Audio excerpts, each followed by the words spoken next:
Selamat bertemu kembali di mata kuliah Storytelling and Creative Writing dalam subbahasan identifikasi ide, tema, dan pesan cerita sesuai dengan tujuan komunikasi dan juga konteks media. Teman-teman, beberapa waktu lalu kita sudah membahas tentang apa itu fiksi, dan tentunya untuk membuat cerita fiksi kita perlu yang namanya sebuah ide cerita. Ide cerita merupakan bentuk mentah atau langkah awal dari seseorang untuk menulis suatu cerita. Katanya ide itu turun dari langit. Kenyataannya ide itu tidak serta-merta muncul begitu saja karena ide cerita berasal dari observasi realita di sekitar kita, ditambah dengan imajinasi kreatif dari kita dan juga konteks atau tujuan dari penulisan cerita kita. Jadi kalau ditanya apakah Anda memiliki ide cerita, kemudian jawabannya saya stuck, Mbak, karena tidak punya ide mau nulis apa, itu sangat mustahil teman-teman, sebab ide cerita itu bisa lahir dari manapun termasuk dari keadaan sekitar kita. Kalau memang keadaan sekitar kita sepertinya tidak mendukung itu, bisa juga datang dari imajinasi kreatif kita. Dan tentunya itu juga disesuaikan dengan konteks atau tujuan kita dalam berkomunikasi.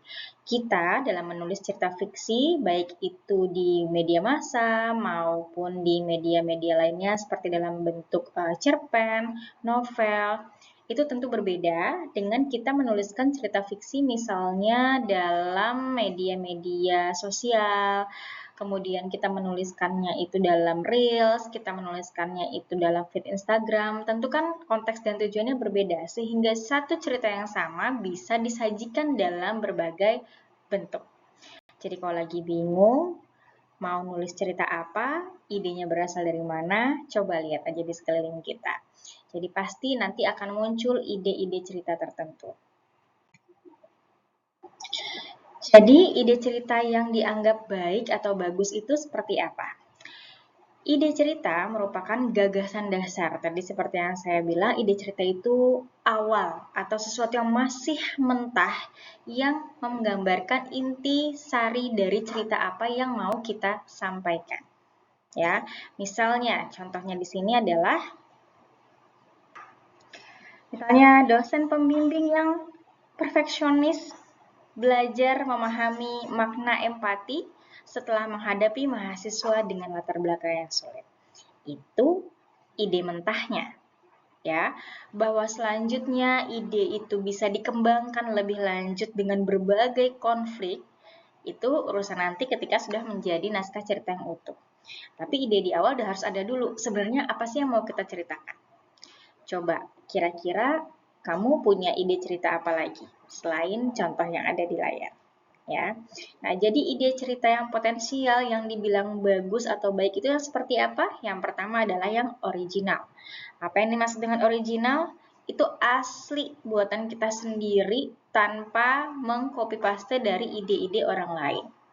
Bisa jadi temanya sama atau barangkali ruang lingkupnya sama. Tapi setiap diri kita dalam menceritakan sesuatu itu pasti punya POV yang berbeda.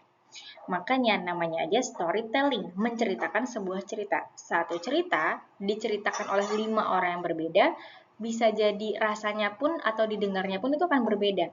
Tergantung siapa yang menceritakan, tergantung storytellernya. Ya, mungkin tema semua sama. Pertemanan, persahabatan, percintaan, keluarga, pendidikan, ekonomi, kesehatan, kemiskinan, hukum, ya. Tapi tentu sebagai manusia yang setiap hari dinamikanya itu sangat cepat, kita amat sangat bisa menyajikan itu dengan beragam POV yang berbeda.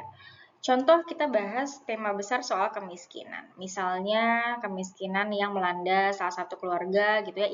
Ide mentahnya adalah kemiskinan yang dialami oleh satu keluarga sehingga mereka tidak hanya kesulitan untuk memenuhi kebutuhan dasarnya yaitu pangan, ya, tapi juga kesulitan untuk menyekolahkan anak dari segi pendidikan gitu ya. Itu ide awalnya. Tapi bahwa masing-masing dari kita punya keunikan tersendiri, Tentu dari ide dasar itu kita bisa kembangkan lagi, kita mau pilih POV dari sudut pandang mana. Apakah kita mau menceritakan soal kesedihan kemiskinan itu dari sisi bahwa ini adalah kesalahan pemerintah yang tidak becus mengurusi rakyatnya sehingga rakyatnya terbengkalai begitu ya. Atau kita mau bahas dari sisi yang lain, misalnya di balik itu bagaimana perjuangan orang tuanya dalam mencari makan dan membiayai sekolah anak-anaknya misalnya. Atau kita mau cari POV lain, bagaimana ketegaran seorang ibu misalnya dari sisi keluarga itu, atau kita mau cari POV dari sisi ayah misalnya, atau kita mau cari POV dari sisi lainnya. Ya, sangat-sangat banyak bisa digali karena dari berbagai sisi itu sangat amat bisa dibahas ya. Jadi belum lagi nanti konflik-konflik yang kita tambahkan kan ya. Biasa kalau teman-teman baca novel, ciklit, tinlit gitu ya. Itu kan konfliknya macam-macam ya. Ada yang plot twist tiba-tiba misalnya ternyata sahabatnya adalah saudara kandungnya sendiri dan lain sebagainya. Nah, itu nanti bumbu-bumbunya ibaratnya ya dalam sebuah cerita. Yang penting ide awalnya gitu ya, idenya tuh harus original dulu. Kita mau bahas dari POV sebelah mana. Yang kedua itu adalah menarik. Menarik itu memang sangat subjektif ya teman-teman. Barangkali saya bisa bilang menarik, teman-teman bisa bilang enggak. Tapi setidaknya ada satu syarat dasar sesuatu itu bisa dikatakan menarik kalau dia bikin seseorang ingin tahu lebih lanjut. Ya. Jadi kalau kamu merasa idemu ini rasanya bisa digali lagi gitu ya dan membuat orang penasaran pengen tahu kelanjutannya seperti apa, itu bisa dikatakan ide yang sangat menarik gitu ya. Makanya usahakan yang namanya ide cerita itu tidak selesai. Ya, artinya dia punya potensi untuk dikembangkan, untuk ditambahin konflik-konflik dan bumbu lainnya. Kalau misalnya ide ceritanya adalah contohnya ya, remaja yang sedang berjuang melawan penyakit kankernya, kemudian akhirnya ia sembuh. Potensi untuk dikembangkannya nggak ada ya, karena ya udah selesai, konfliknya udah selesai di ide cerita, nggak ada lagi yang bisa dikembangkan. Ya, tidak ada perjuangannya, orang udah nggak penasaran lagi. Oh ya udah, dia sakit terus pada akhirnya dia sembuh ya, udah.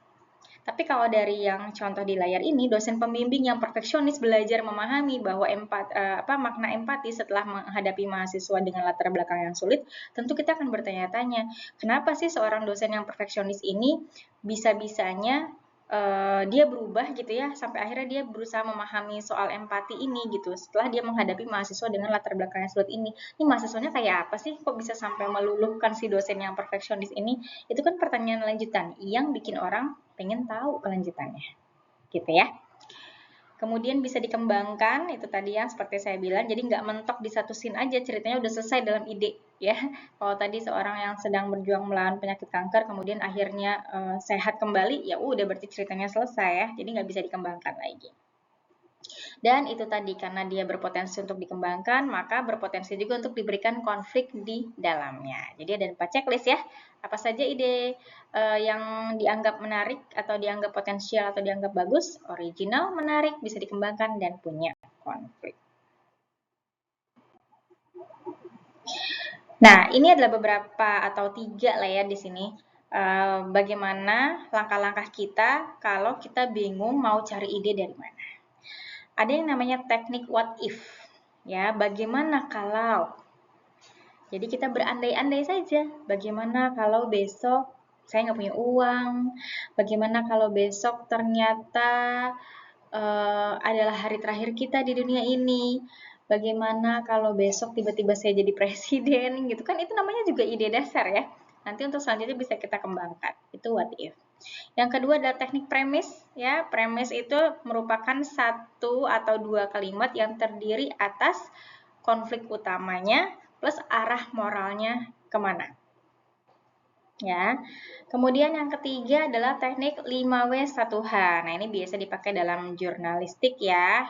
Itu yang paling mudah dan paling bisa membantu kita sebetulnya si 5W1H ini ya.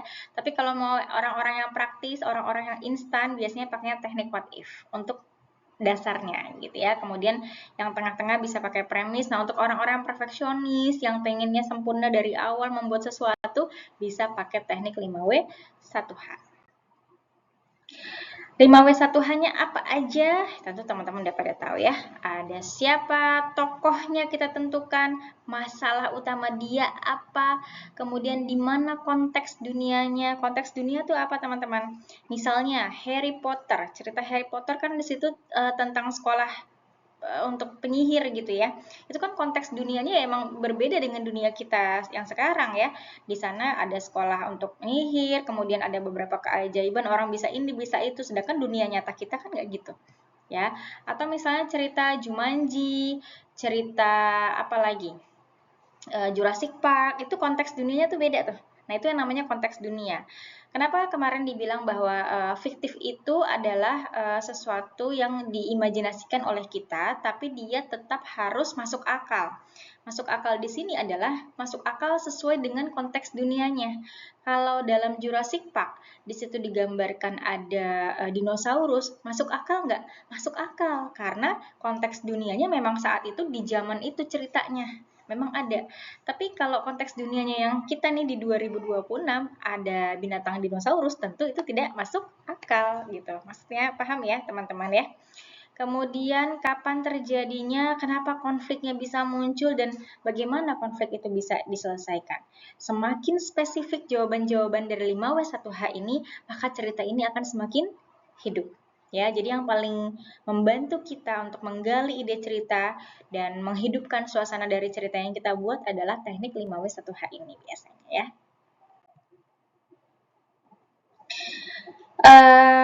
Nah ini banyak yang masih tertukar teman-teman antara ide dan juga tema ya. Kalau ide itu lebih kepada tadi bahan mentahnya, kejadian spesifik yang dialami sama si tokoh dalam cerita. Misalnya, seorang remaja yang nggak bisa lepas dari media sosial. Seorang remaja nggak bisa lepas dari medsos, scrolling mulu kerjanya tiap hari. Itu bahan mentahnya dulu tuh ya. Tema adalah bagaimana apa namanya, apa dibalik isu besar yang tadi ada dalam ide tersebut. Itu dikonsepkan lagi. Misalnya tadi, idenya adalah seorang remaja yang nggak bisa lepas dari medsos. Maka isu besar yang ada di balik itu adalah keterasingan di era digital. Ya, artinya ya dia merasa ramai, merasa hidupnya baik-baik saja, merasa temannya banyak. Padahal itu semu, karena dia kerjanya scrolling doang di kehidupannya. Tadi nggak punya teman. Itu, tema besar itu, tentang keterasingan di dunia digital. Dan idenya adalah keterasingan di dunia digital, berarti idenya berarti seseorang yang nggak bisa lepas nih dari handphone, nggak bisa lepas dari gadget gitu ya, nggak bisa lepas dari medsos. Ya, itu bedanya. Jadi tadi ya, temanya tentang kesepian digital, dan tadi tema itu apa yang kita bahas, maka pesan, ada tadi yang namanya pesan ya, tergantung bagaimana kita menulis cerita itu adalah tergantung bagaimana kita mau menuangkan pesan dalam komunikasi kita. Pesan itu apa sih teman-teman? Pesan itu apa yang ingin kita sampaikan sih? Melalui cerita kita tentang kesepian digital tadi yang isinya tentang si tokoh utama yang kerjanya scrolling medsos itu, kita mau bilang bahwa koneksi virtual yang ribuan itu nggak akan pernah bisa menggantikan koneksi yang ada di dunia nyata, misalnya gitu ya. Atau misalnya cerita kita tentang si dosen yang tadi tuh perfeksionis itu, yang akhirnya dia mencoba memahami makna empati melalui mahasiswanya yang memang apa namanya, punya masalah gitu ya di balik itu. Kita mau menyampaikan apa sih, bahwa sebetulnya orang bisa kok berempati atau belajar berempati sekalipun sekeras apapun orang itu, kalau memang ada sesuatu yang bisa meluluhkan hatinya. Jadi sekeras apapun hati manusia sebenarnya masih bisa kok untuk diluluhkan. Itu mungkin pesan yang ingin disampaikan dalam ide cerita yang contoh tadi, gitu ya teman-teman. Nah, jadi kalau berdasarkan tadi penjelasan yang tadi itu adalah bahwa ternyata dalam sebuah cerita ada beberapa lapisan nih. Yang paling luar itu idenya dulu. Itu yang paling inti ketika kita mau mulai menulis cerita gitu ya. Bagaimana ide utama tadi, bagaimana si tokoh itu mengalami peristiwa tertentu. Tadi si dosen akhirnya sadar gitu ya, dia bisa berempati padahal dia perfeksionis banget. Kemudian misalnya tadi si tokoh X itu adalah seseorang atau remaja yang ketergantungan sama medsos. Jadi ide itu adalah tokoh yang mengalami peristiwa atau masalah tertentu. Jadi ide itu adalah apa sih yang terjadi gitu ya. Kemudian tema tadi ya, isu besar yang diwakili oleh masalah si tokoh, yaitu tadi maknanya apa sih gitu ya, temanya. Kayak tadi soal dosen berarti kan maknanya tentang empati. Soal tadi remaja yang ketergantungan medsos berarti maknanya tentang kesepian digital. Jadi isu besar yang ada di kejadian itu gitu ya. Maknanya apa sih dengan kejadian itu? Gitu. Dan yang paling dalam tentunya adalah pesan. Ya, dari ide dan tema itu kemudian dihadirkan dalam bentuk cerita, sebenarnya si penulis mau menyampaikan apa sih dari cerita itu gitu. Nah, kalau kita menulis cerita dari mulai ide, tema sama pesan itu harus sinkron. Kalau dari ide, tema sama pesan yang nggak nyambung gitu ya, ya orang akan susah untuk merasa relate dengan cerita kita. Tapi kalau ide, tema, dan pesannya ini nyambung alias sinkron, cerita kita tidak cuma seru teman-teman, tapi bisa nempel banget di kepalanya audiens ya. Jadi teman-teman, cerita itu nggak hidup di ruang hampa karena dia punya dunia. Ya, dunia itu disebutnya dengan konteks. Makanya kalau kita membuat cerita atau kita baca atau nonton cerita itu dia punya konteks tuh. Misalnya, satu konteks apa aja? Satu konteks sosial. Konteks sosial itu dilihat dari struktur masyarakatnya. Misalnya, contohnya cerita tentang kemiskinan. Itu kan vibes-nya akan berbeda banget kalau dituangkan dalam berbagai POV. Misalnya, kalau kita ngomongin soal kemiskinan dari POV kelas bawah, pasti kita fokusnya ke bagaimana mereka survive menjalani hidup kan ya, gitu. Tapi kalau kita ngomongin kemiskinan, POV-nya dari kelas menengah, kita akan lebih fokus kepada empati, ya, rasa bersyukur dan lain sebagainya. Kalau kita POV-nya dari yang elit, yang atas, mungkin kita fokusnya akan ke eksploitasi. Seperti itu kalau dari konteks sosial atau struktur masyarakat. Kemudian dari konteks budaya, tentunya ada nilai-nilai atau simbol-simbol yang ingin dihadirkan dalam sebuah cerita gitu ya. Itu juga bisa dalam cerita kita. Jadi, platform apa yang kita pilih untuk bercerita akan menentukan bentuk dan cara cerita kita. Seperti apa mau disampaikannya. Ya, satu ide yang sama bisa saja berubah wujud 180 derajat tergantung di mana ia dirilis. Novel yang kita buat bisa jadi berbeda kalau itu kita tuangkan dalam bentuk cerpen. Novel yang kita buat bisa jadi hasilnya berbeda kalau cerita kita tuangkan dalam bentuk film. Makanya nggak heran kalau ada beberapa film yang disadur dari novel terus penontonnya bilang seruan di novel, ya karena memang platformnya berbeda. Begitu ya. Tapi apakah bisa? Bisa. Tetap jadi satu cerita yang sama. Hanya vibes-nya itu nanti akan berbeda, tergantung dari platform yang dipilih. Nih, contohnya tadi ya teman-teman, satu cerita ditempatkan di film, novel, TikTok, web series gitu tentu akan berbeda. Di film itu lebih kepada visualnya yang kuat gitu ya, ada eksekusi adegannya di sana. Kalau di novel lebih ke deskriptif, namanya juga tulisan, lebih banyak monolog panjang. Kalau kita naruhnya di TikTok, durasinya lebih singkat, hooknya harus cepet, gimana caranya dengan waktu 15 detik itu tersampaikan semua cerita yang panjang itu kan, jadi kemasannya beda kan juga harus menyesuaikan ya. Di web series yang tadinya film ditonton selesai, sekali duduk selesai gitu ya, tiba-tiba harus dibuat web series kan, dibuat bersambung-bersambung juga itu membutuhkan treatment yang berbeda begitu ya teman-teman. Seperti itu. Jadi apakah teman-teman sudah siap untuk bikin cerita sendiri? Jadi intinya teman-teman, menulis cerita itu bukan sulap, bukan sihir, tidak bisa dilakukan dengan cepat gitu ya. Tapi memang suatu keterampilan yang memang perlu waktu, perlu keinginan, perlu motivasi yang kuat untuk memang niat mulai menulis apapun yang terjadi di sekitar kita. Dan itu bisa banget kita rangkai satu-satu yang akan tersusun nantinya jadi sebuah cerita. Selamat bereksperimen dan selamat menulis.